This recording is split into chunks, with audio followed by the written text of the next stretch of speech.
Hello friends, welcome back to our channel. Today in our channel we are going to continue the previous videos on physics chapter named Light Reflection and Refraction, class 10th science portion. In that we have seen about light reflection, laws of reflection, and then two types of mirrors, about plane mirror and the characteristics of plane mirror, what is meant by spherical mirror, and then types of spherical mirrors, and then schematic and ray diagrams, and also the definitions of the both type of spherical mirrors. And in the last video we have seen about the important terms which were used in the spherical mirror. These were the things which we have learnt in the previous videos, and today we are going to continue with that. Our today's concept is rules for spherical mirror. There were 4 rules which have been used for the spherical mirrors. Rule number 1. For concave mirror, we can divide the rules for both concave and convex mirror, as both have some difference in the definitions. First we can see about the concave mirror for rule number 1. In concave mirror, if a ray is parallel to the principal axis, after reflection, it will passes through the principal focus. This was the rule number 1 for concave mirror. This rule for concave mirror says that when a ray is parallel to the principal axis, which is an imaginary line which is drawn through the center of curvature and the pole of the spherical mirror, then after the reflection of the light rays, the rays will pass through the principal focus, where all the rays converges on the principal axis. That's it. If a ray is parallel to the principal axis, which is an imaginary line, then after reflection it will pass through the principal focus, where all the rays converges. And for convex mirror, no many differences, but only one word we have to add in every rule for convex mirror is appear to meet or appear to. That word is very important in every rules for convex mirror. And rule number 1 for convex mirror says that if a ray parallel to the principal axis, after reflection, it will appear to pass through the principal focus. That's the same definition, but we are going to add appear to, the word appear to. That is very important in every rules of convex mirror. But the same concept. And also the diagrams will be different. Will have differences in both concave and convex, as concave is curved inward and convex is curved outward. Let me repeat the rule again. Rule number 1 for concave mirror, if a ray parallel to the principal axis, after reflection it will pass through the principal focus. In convex mirror, if a ray parallel to the principal axis, after reflection it will appear to pass through the principal focus. And now you can see the diagrams for rule number 1 for both concave and convex mirrors. In these diagrams, the important terms which are possible to mark can be marked in these diagrams. See the ray which is parallel to the principal axis, the imaginary line, and after reflection it has been passed through the principal focus, where all the points converges in concave mirror. And you can also see in convex mirror, the diagram is very simple, but people usually confuse with the convex mirror diagrams, even me. But after some practices we can be very fluent in drawing the convex mirror diagrams. In this also same, but it is curved outward, so our principal axis should be in the reflecting surface, and above the principal axis you can see the parallel ray which is passing through the principal focus after reflection. Okay friends, now let us enter into the rule number 2 for both concave and convex mirrors. Rule number 2 for concave mirror says that if a ray passes through the principal focus, after reflection it will be parallel to the principal axis. the same opposite to the rule number 1. That's it. In that we saw that if a ray parallel to the principal axis, then after reflection it will pass through the principal focus. But in the rule number 2 for concave mirror, we are seeing that if a ray passes through the principal focus, then after reflection it will be parallel to the principal axis. That's it. When a ray passes through the principal focus where all the rays converges,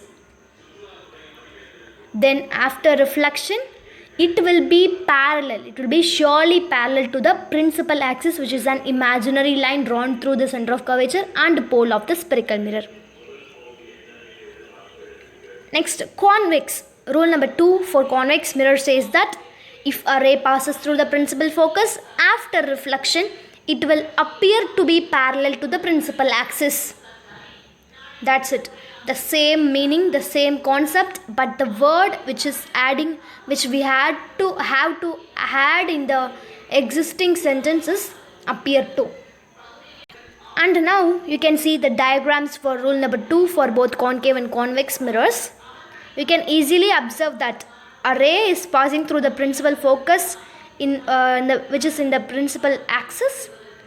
So after reflection you can see the ray which is parallel to the principal axis for concave mirror. And also you can observe in convex mirror, a ray is passing through the principal focus, and after reflection you can see that it is parallel to the principal axis. Now rule number 3 for concave mirror says that if a ray passes through the center of curvature, after reflection it will be reflected back along the same path. If a ray passes through the center of curvature is the center of the sphere. The reflecting surface forms a sphere. That sphere has one center. That center is known as center of curvature. When a ray is passing through that center of curvature, which is the center of the sphere, then after reflection it will appear to be reflected back along the same path in convex mirror. This is for convex mirror. If a ray passes through the center of curvature, then after reflection it will appear to be reflected back along the same path.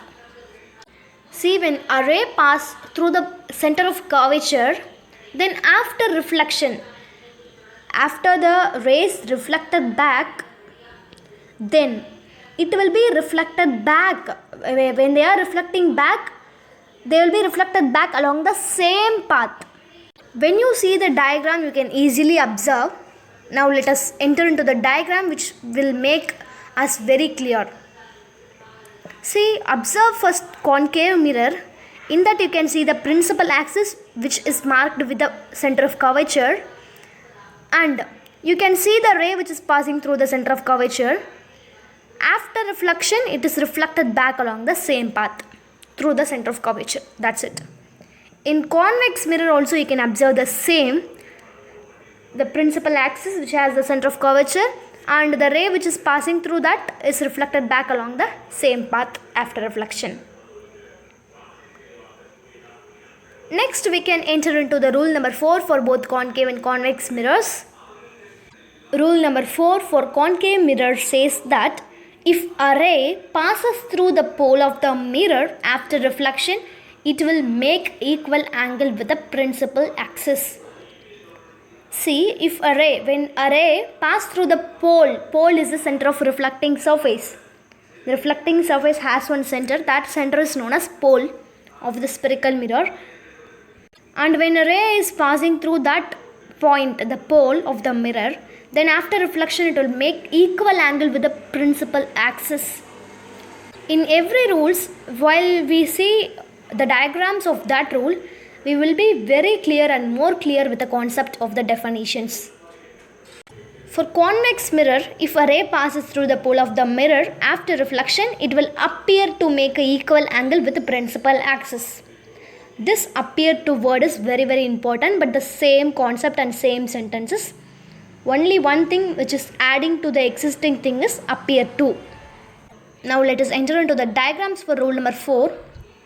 You can observe in concave mirror, you can see the principal axis. Above that principal axis, you can see the ray which is passing, which is passing through the pole of the mirror, and it is after reflection it will be reflected back with by making the equal angle.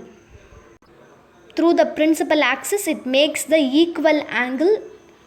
So here we can say that incident ray and the reflected ray are equal. That means angle of incidence and angle of reflection are equal. We have seen this concept in the laws of reflection itself. The angle of incidence is always equal to the angle of reflection, and here you can observe that when a ray passes through the pole of the mirror, after reflection it will make equal angle with the principal axis. So therefore angle of incidence is equal to the angle of reflection in this rule for concave and convex mirror. You can also observe the diagram for the convex mirror. The same, there is one principal axis which is an imaginary line, and also the pole of the mirror. A ray is passing through the pole of the mirror, and after reflection it makes the equal angle with the principal axis. So here also angle of incidence is equal to the angle of reflection. That's it.